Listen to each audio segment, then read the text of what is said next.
ஊரு ரெண்டு பட்டால் கூத்தாடிக்கு கொண்டாட்டம். ஓரளவுக்குத்தான் பொறுமை. மீண்டும் சீனுக்கு வந்த சசிகலா. வணக்கம் செய்தி புனலியர்களே. தமிழக மக்களின் நலன் காக்க அதிமுக ஆட்சி மீண்டும் அமைய அனைவரும் கரம் கோர்க்க வேண்டும் எனவும், ஊரு ரெண்டு பட்டால் கூத்தாடிக்கு கொண்டாட்டம் என்ற பழமொழிக்கேற்ப திமுக இப்போது குளிர் காய்ந்து கொண்டிருக்கிறது என அதிமுகவினருக்கு கடிதம் எழுதியுள்ளார் அதிமுக முன்னாள் பொதுச் செயலாளர் ஜெயலலிதாவின் தோழியான சசிகலா. இது தொடர்பாக அவர் எழுதியுள்ள கடிதத்தில், அனைத்திந்திய அண்ணா திராவிட முன்னேற்றக் கழகம் தொண்டர்களுக்கான ஒரு இயக்கமாகவும், ஏழை எளிய மக்களுக்கான ஒரு இயக்கமாகவும் நம் இருவரும் தலைவர்களின் தலைமையில் சிறப்புடன் செயலாற்றி வந்துள்ளது. கழகத்தை தோற்றுவித்து தொடர் வெற்றிகளை பெற்று 10 ஆண்டுகளுக்கும் மேலாக இத்தமிழ் மண்ணில் மக்களுக்கான மகத்தான நல்லாட்சியை நடத்தியவர் பொன்மனச்செம்மல் புரட்சித் தலைவர் எம்ஜிஆர் அவர்கள்.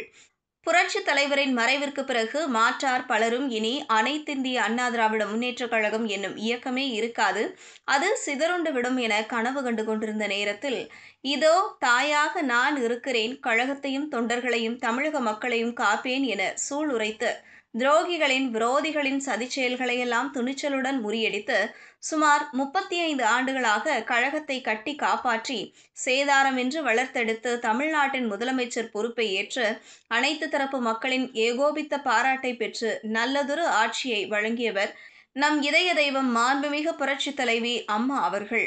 இவற்றிற்கெல்லாம் எனது தன்னலமற்ற பங்கும் அடங்கி இருக்கிறது என்று எண்ணி பார்க்கையில் மிகவும் மகிழ்ச்சியடைகிறேன். ஆண்டுகளை கடந்தும் அனைத்திந்திய அண்ணா திராவிட முன்னேற்றக் கழகம் நின்று நிலைத்திருக்கும். அண்ணாவின் உருவம் பொறித்த கொடி என்றும் எங்கும் எப்பொழுதும் பட்டொலி வீசி பறக்கும் என்று புரட்சித் தலைவர் அவர்கள் கூறினார். இன்னும் 100 ஆண்டுகளையும் கடந்து மக்களுக்காகவே நம் இயக்கம் இயங்கும் என்று நம் புரட்சித் தலைவி அம்மா அவர்கள் சட்டப்பேரவையிலேயே சூளுரைத்தார். ஆனால் இன்று நிலைமை வேறாக உள்ளது. நாட்டில் உள்ள அனைத்து அரசியல் கட்சியினரும் பார்த்து பொறாமைப்படும் அளவுக்கு ஒளிர்ந்த நம் இயக்கம் இன்றைக்கு ஏளனமாக பேசும் அளவிற்கு இருப்பது மிகவும் வேதனை அளிக்கிறது. நம் இருவரும் தலைவர்கள் இல்லாத நிலையில் இன்று கழகம் பெரும் சோதனைக்கு ஆளாகியுள்ளது.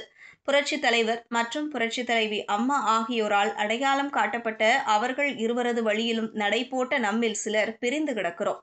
கட்சியிலிருந்து விலக்கப்பட்டவர்கள், விலகி இருப்பவர்கள் என அனைவரும் கரம் கோர்த்து ஒன்றிணைந்து தம் எதிரியை வென்றாக வேண்டிய கட்டாயத்தில் இருக்கிறோம். மனமாச்சரியங்களை மறந்து, கருத்து வேறுபாடுகளை கடந்து, கட்சி முக்கியம், கட்சியின் நலன் முக்கியம், கட்சியின் எதிர்காலம் முக்கியம், கட்சியின் வெற்றி முக்கியம். அந்த வெற்றி திமுக என்ற தீய சக்தியை வரும் சட்டமன்ற தேர்தலில் வீழ்த்துவதாக அமைவது மிக முக்கியம் என்பதை உணர்ந்து நாம் செயல்பட வேண்டிய முக்கிய தருணம்.